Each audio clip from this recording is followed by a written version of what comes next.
Hi, I'm Ned Kelly. Welcome to the Buddha Brunch. Welcome my very good friend Bryan Lewis of Bryan Lewis Studios.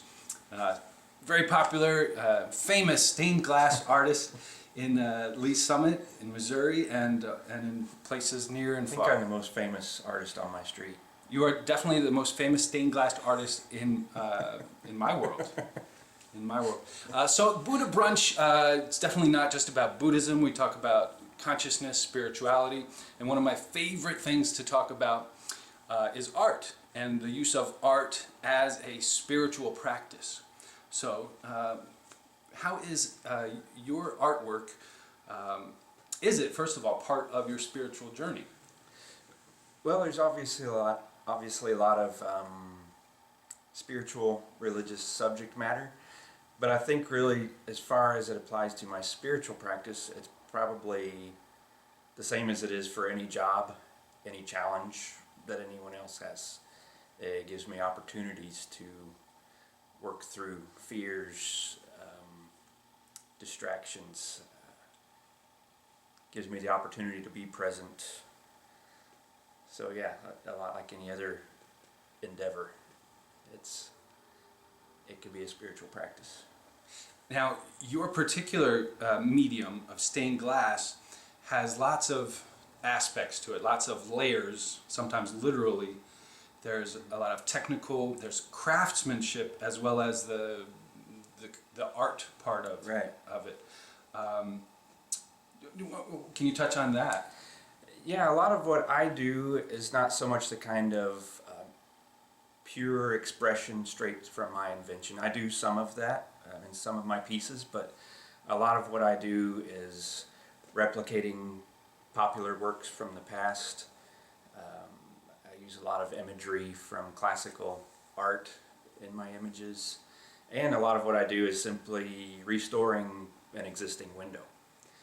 So there's an artistic skill involved on a technical level, but not say the pure expression or my invention. So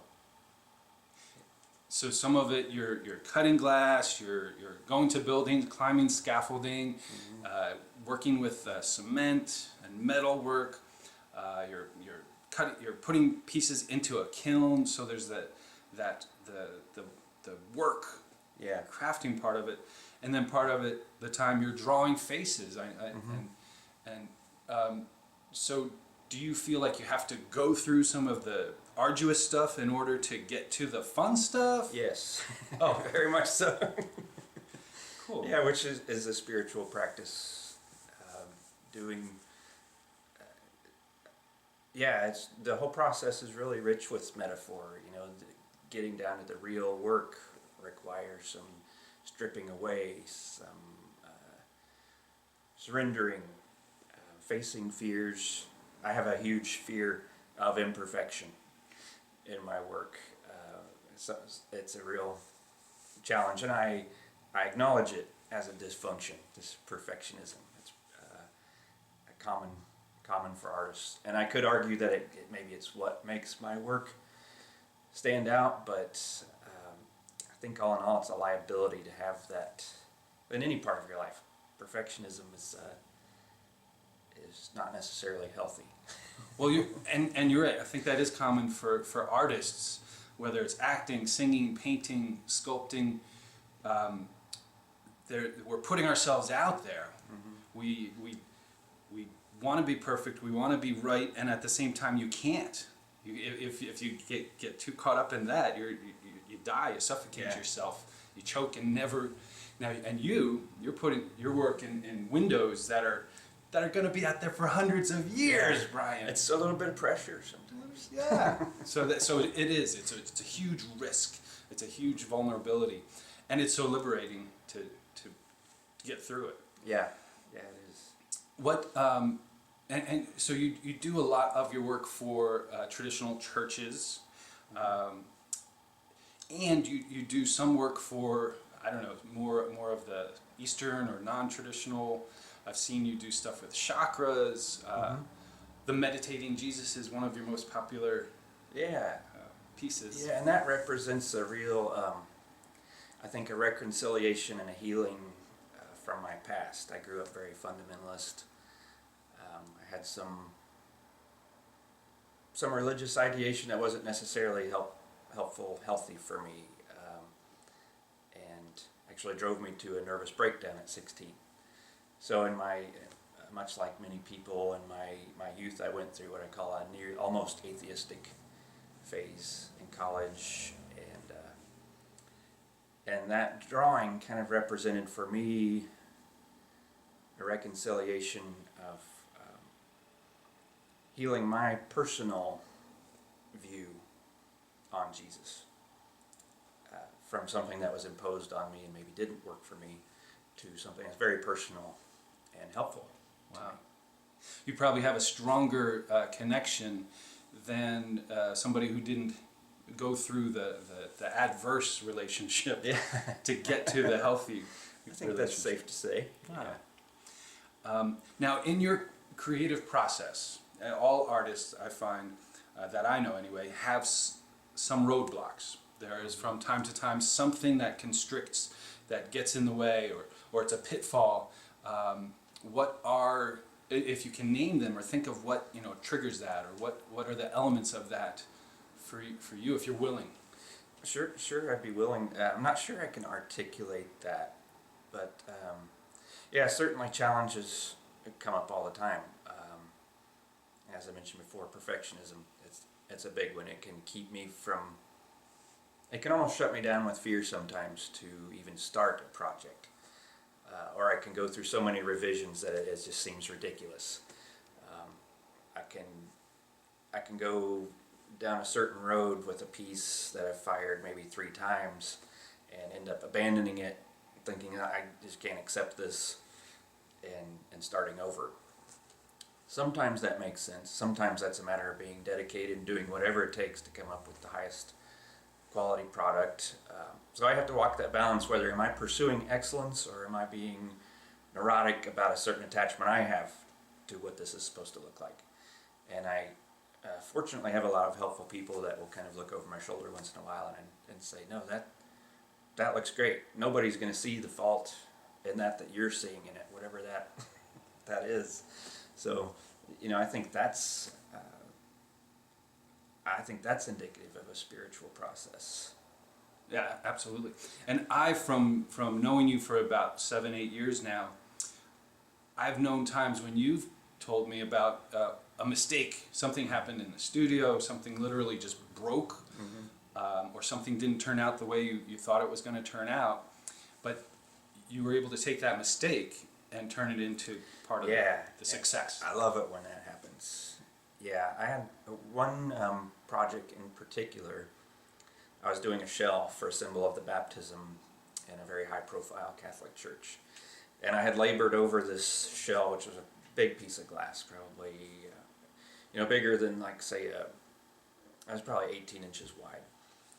And I did this shell that I wasn't completely satisfied with it, but it was like, okay, I've got to get this done, so this is the way it's going to have to be. I put it in the kiln, and when I opened the kiln the next day, something had happened. There was a fault in the glass, and it had just broken. So I could tell there was something that popped enough to propel some of the pieces onto the edge of the shelf, and because they were so hot, they draped. So it was an alarming thing to see.